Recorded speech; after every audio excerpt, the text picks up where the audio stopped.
جی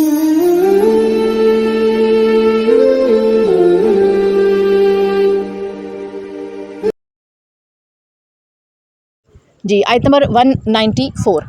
بسم اللہ الرحمن الرحیم الشہر الحرام بالشہر الحرام والحرمات قصاص فمن اعتدى علیکم فاعتدوا علیہ بمثل ما اعتدى علیکم واتقوا اللہ واعلموا ان اللہ مع المتقین۔ اس کی ورڈ ٹو ورڈ ٹرانسلیشن ہم دیکھتے ہیں۔ الشہر الحرام، شہر مہینہ، ٹھیک ہے، حرام حرمت والا، بالشہر الحرامی مہینہ بدلہ حرمت والے مہینے کا، وا اور حرمات حرمتیں، قصاصن قصاص، فپس من جس اعتدی یا اعتدا زیادتی کی علیکم تم پر، فاعتدوا تو تم بھی زیادتی کرو علیہ اس پر، بمثلی جیسے یا مثال اس کی، ما جو اعتدا اس نے زیادتی کی علیکم تم پر، وا اور اتقوا تم ڈرو اللہ سے، وعلموا اور جان لو انا کہ اللہ مع ساتھ ہے متقین پرہیزگاروں کے۔ اس کی ٹرانسلیشن ہے حرمت والے مہینے حرمت والے مہینوں کے بدلے میں ہیں، اور سب حرمتیں بدلے کی چیزیں ہیں، جو تم پر زیادتی کرے تم بھی اس پر اس جیسی زیادتی کر سکتے ہو جیسی تم پر کی گئی ہے، اور اللہ تعالیٰ سے ڈرتے رہو اور جان لو کہ اللہ تعالیٰ پرہیزگاروں کے ساتھ ہے۔ اب ہم جو ہے وہ اس میں اس آیت کو پچھلے جو آیات ہیں اس سے کنیکشن، اس کا رابطہ اس کا دیکھتے ہیں کہ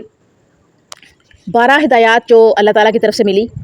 ان 12 ہدایات میں سے ایک یہ ہے کہ اگر کفار حرمتوں کی آڑ میں تم پر حملہ آور ہونے کی کوشش کرے، یعنی حرمت والے مہینے میں تم رکے رہو، تم کچھ نہ کہو، تم کچھ نہ کرو، تو پھر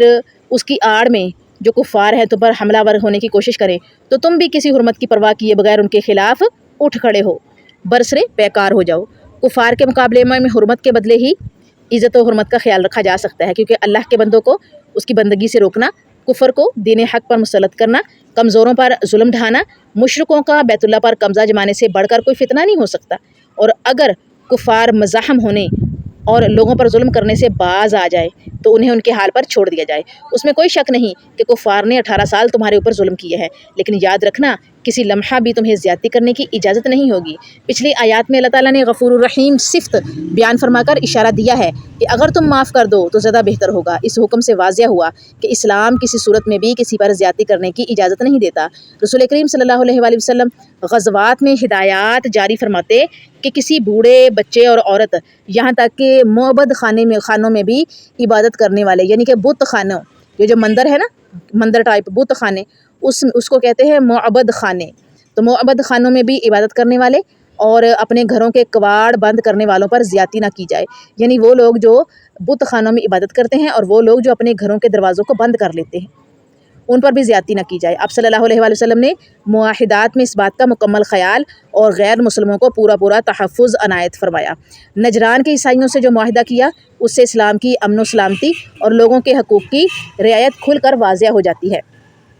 وہ معاہدہ یہ ہے کہ نجران اور اس کے رہنے والوں کی جانیں، ان کا مذہب، ان کی زمینیں، ان کا مال، ان کے حاضر و غائب، ان کی مورتیاں، ان کے قافلے اور قاصد اللہ کی امان اور اس کے رسول صلی اللہ علیہ وآلہ وسلم کی ضمانت میں ہوں گے۔ ان کی موجودہ حالت میں کوئی تبدیلی نہیں کی جائے گی، ان کے حقوق میں سے کسی حق میں مداخلت نہیں کی جائے گی، کوئی اسقف اپنی اسقفیت سے، کوئی راہب اپنی رہبانیت سے، کنیسہ کا کوئی منتظم اپنے عہدہ سے ہٹایا نہیں جائے گا، اور جو کچھ بھی ان کے قبضے میں ہے اسی طرح رہے گا۔ ان کے زمانہ جاہلیت کے کسی جرم یا خون کا بدلہ نہ لیا جائے گا، نہ ان سے فوجی خدمت لی جائے گی، اور نہ ان پر عشر لگایا جائے گا، اور نہ اسلامی فوج ان کے علاقے کو پامال کرے گی۔ ان میں سے جو شخص اپنے کسی حق کا مطالبہ کرے گا تو اس کے ساتھ انصاف کیا جائے گا، نہ ان کو ظلم کرنے پر دیا جائے گا اور نہ ہی ان پر ظلم ہوگا۔ ان میں سے جو شخص سود کھائے گا وہ میری ضمانت سے بری ہے۔ اس صحیفہ میں جو لکھا گیا اس کے ایفاء کے بارے میں اللہ کی امان اور محمد صلی اللہ علیہ وآلہ وسلم کی ذمہ داری ہے، یہاں تک کہ اس بارے میں اللہ تعالیٰ کا کوئی دوسرا حکم نازل نہ ہو۔ جب تک کہ لوگ مسلمانوں کے خیر خواہ رہیں گے، ان کے ساتھ کیے ہوئے معاہدے کی پابندی کریں گے، ان کو جبراً کسی بات پر مجبور نہ کیا جائے گا۔ ان ہدایات کا مسلمانوں نے ہر دور اور ہر حال میں خیال رکھا ہے۔ اسلام میں جہاد کا تصور یہ ہے کہ اللہ تعالیٰ کی زمین پر اس کے باغیوں کی بجائے صرف اس کے تابع فرمان بندوں کا قبضہ ہونا چاہیے، کیونکہ کوئی بھی حکومت ملک، قوم اور ملی نظریے سے بغاوت کرنے والوں کو گوارا نہیں کر سکتی۔ لہٰذا جہاد ذاتی اغراض اور کشور کشائی کے لیے نہیں بلکہ صرف اعلاء کلمت اللہ کے لیے ہوتا ہے۔ یعنی کہ کلمت اللہ کے اعلان کے لیے اور اس کے پرچار کے لیے۔ یہاں آخری حکم میں فرمایا گیا ہے کہ جہاد فرض ہونے کی صورت میں اپنے آپ کو بچانا اور مال محفوظ رکھنا خودکشی کے مترادف ہوگا، کیونکہ جب دشمن سر پر چڑھ آئے تو نہ مال و متاع بچا کرتا ہے اور نہ عزت و جان سلامت رہتی ہے۔ نازک حالات میں ہر چیز قربان کرنے کے جذبے سے ہی قومیں اپنا وقار اور وجود قائم رکھ سکتی ہیں۔ غزوات نبوی صلی اللہ علیہ وآلہ وسلم اور پہلی اور دوسری جنگ عظیم کے درمیان نقصان کا تقابل کرتے ہیں یہاں پر ہم جی تو یہاں پر ہم جو ہے وہ غزوات نبوی صلی اللہ علیہ وآلہ وسلم پہلی اور دوسری جنگ عظیم کے درمیان جو نقصان کا تقابل ہے وہ دیکھیں گے۔ نبی صلی اللہ علیہ وآلہ وسلم کے دور میں کل مسلمان شہداء جو ہیں وہ 387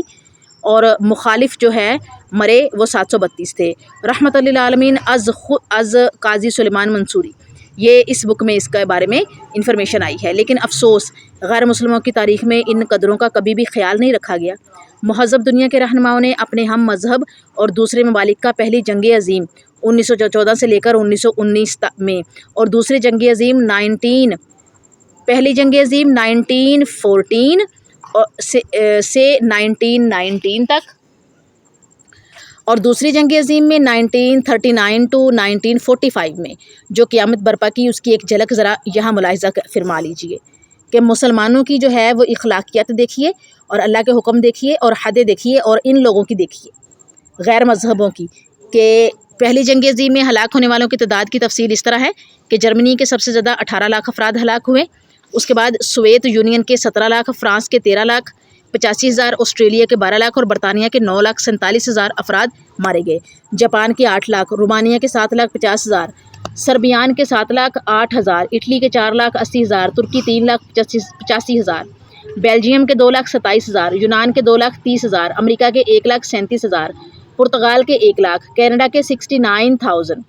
بلغاریہ کے 88,000 اور مونٹے نیگرو کے 50,000 مارے گئے۔ دوسری جنگ عظیم میں سپر پاور بننے کے لیے سوویت یونین کو سب سے بھاری کی جانی اور مالی قیمت چکانا پڑی، اس کے 3,55,68,000 فوجی اور سویلین ہلاک ہوئے۔ اس کے بعد چین کا نمبر آتا ہے جس کے 1,13,24,000 مارے گئے، پولینڈ کے 68,68,50,000، جاپان کے 18,18,06,000، یوگوسلاویہ کے 17 لاکھ، رومانیہ کے 9,85,000، فرانس کے 8,10,000، یونان کے 20,000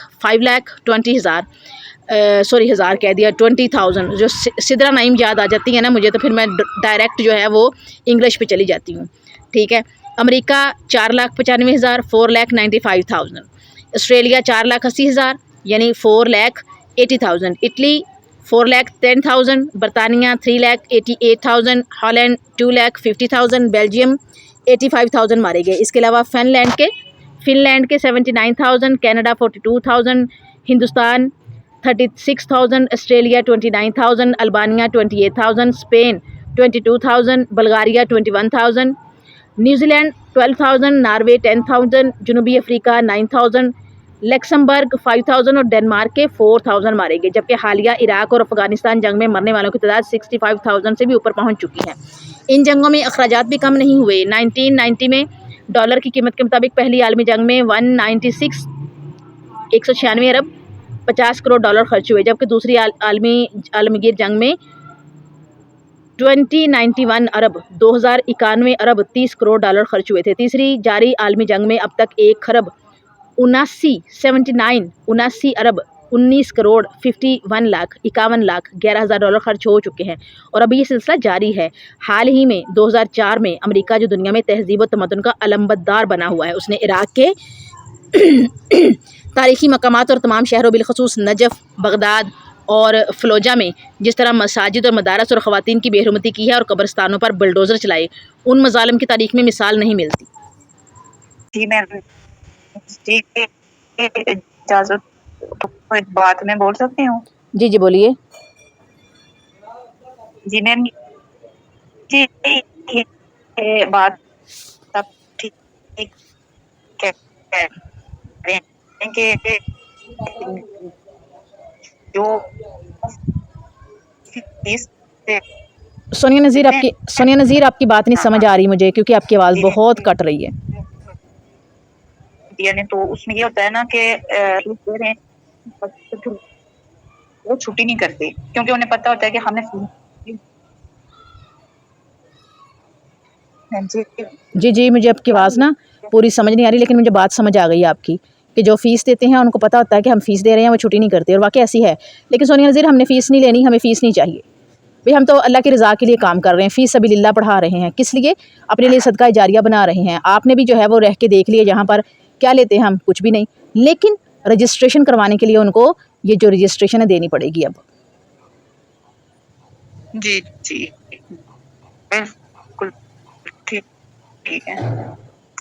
فیس کوئی نہیں رکھنی ہم نے، کیونکہ میرا ارادہ یہ شروع سے یہی رہا ہے کہ جی فری ہو سارا کچھ، اور بڑے پیار محبت کے ساتھ اس میں ایمانداری ہو، اس میں پیار ہو، خلوص ہو، محبت ہو، کس سے؟ اللہ سے۔ اپنی نیتوں کو اللہ کے لیے خالص کرنا ہے ہم نے، کیونکہ بار بار ہم نے پڑھا ہے کہ جو نیتوں کو خالص کر لے اللہ تعالیٰ ان پر اپنی رحمتوں کی بارشوں کا نزول کرتا ہے۔ چلے جی آگے چلتے ہیں، ٹائم کا جو ہے وہ کم اور مقابلہ سخت ہے، ہمیں بہت کچھ کور کرنا ہے۔ تو ہم تھے کہاں پر؟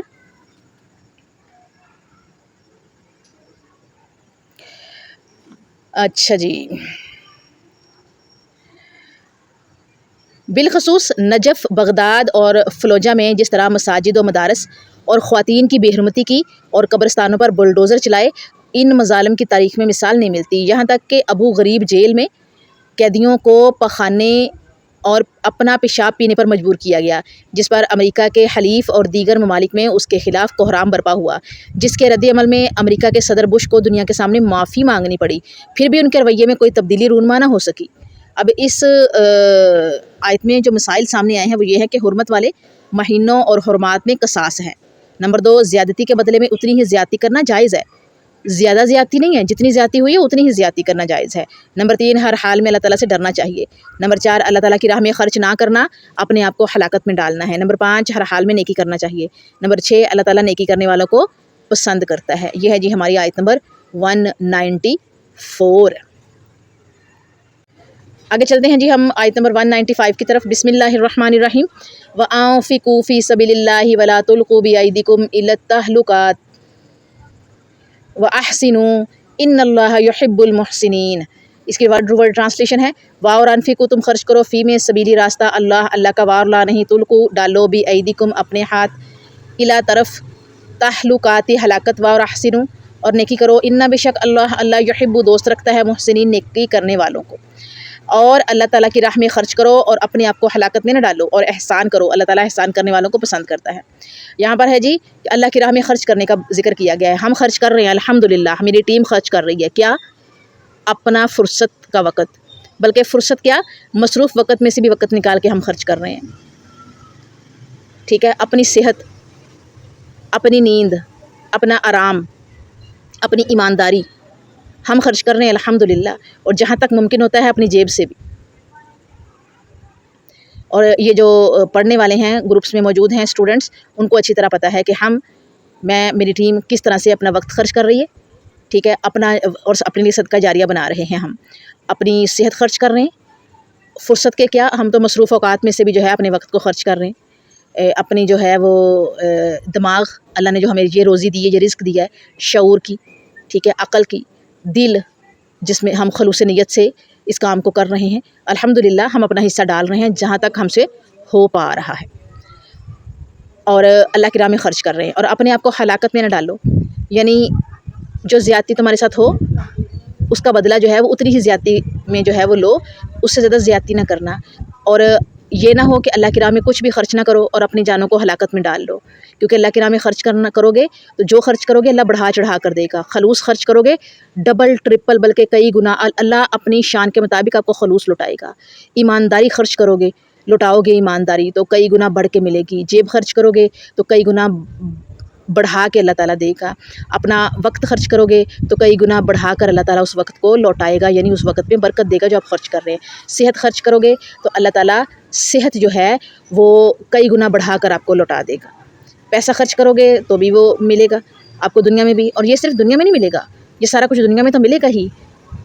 ایک حصہ، لیکن باقی کا اللہ پاک انشاءاللہ تعالیٰ اپنی شان کے مطابق اجر روز محشر عطا کرے گی انشاءاللہ تعالیٰ۔ تو آگے چلتے ہیں، احسان کرو، اللہ تعالیٰ احسان کرنے والوں کو پسند کرتا ہے۔ تو ہمیں احسان کرنا چاہیے. احسان کرنا رب کو پسند ہے، اور احسان کا معاملہ کریں مخلوق خدا کے ساتھ اور ہر جگہ پر.